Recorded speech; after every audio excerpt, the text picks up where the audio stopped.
I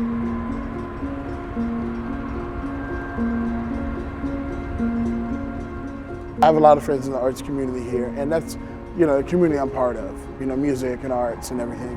And there was a dear friend of mine made a film called King Crawfish. Great film, looks amazing, sounds amazing, and the story is amazing.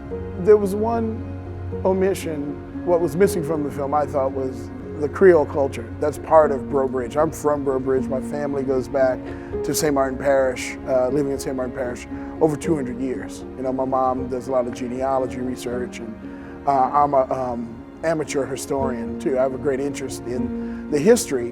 One of the things that always got under my skin was that I'd hear Cajun, Cajun, Cajun, Cajun, Cajun all the time. My mom kind of instilled in me that we weren't Cajuns, because we're not. Nothing that's wrong with Cajun people. It's just a definition that's specific to a certain people from a certain area. And although we share a lot of the same things in common, like the French language, even that's different. Creole French, spoken by African descendants, is radically different than Cajun French. And people even from this area will tell you that the French that's spoken in Eunice is different than the French spoken in Cecilia.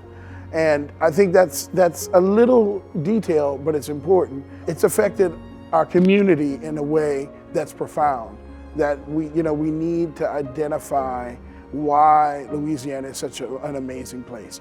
We know it's amazing, and I think that we need to recognize and acknowledge all the people that have made it an amazing place. And I know, back in the 80s or the 70s, there's this huge marketing campaign for tourism, and Cajun was a catchphrase. There's a place in Louisiana where they celebrate life with a French accent. They call it Cajun country. Let's not let our community get lost in the shuffle. Members in this rush to popularize and bring people down here for tourism, let's not forget the reality of our history.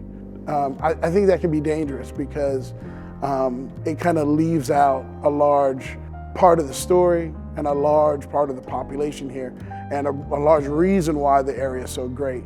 There were Africans here the same time that the Acadians got here, maybe 40, 50 years apart. So we've built this place together. It has a profound effect when you omit a population that's part of the population. You don't acknowledge or recognize them, and using those terms like, this is Cajun country or the Cajun dog.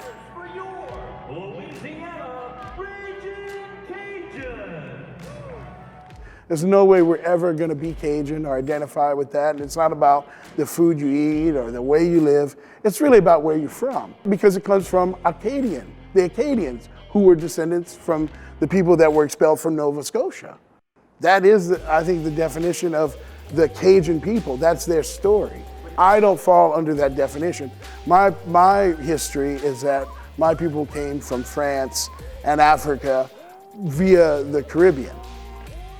The word gumbo, it means okra in Africa, and the Africans brought over okra in their hair from Africa, and like cayenne spice. That's it's native to Louisiana, the cayenne pepper, but I think the Indians and Native Americans used that spice and introduced it to the food. So it's important to recognize where our culture comes from and why it is what it is, without isolating people that are in part responsible for it, why this place is such a great place. If they don't feel they're a part of it, they don't feel like they're invited fully, that they're not gonna participate.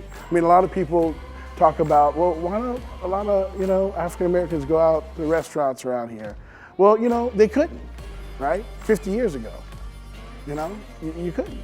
You had to drink from a certain water fountain, you had to do this, and, but it's just part of that culture. So, there's so much progress, that's been made, and everything's fine. I just kind of see, I see some inequities here, and I see that when we identify the culture and the great things about this area as Cajun, and that alone, and that's like the predominant feeling, I think it has an effect on the rest of the community.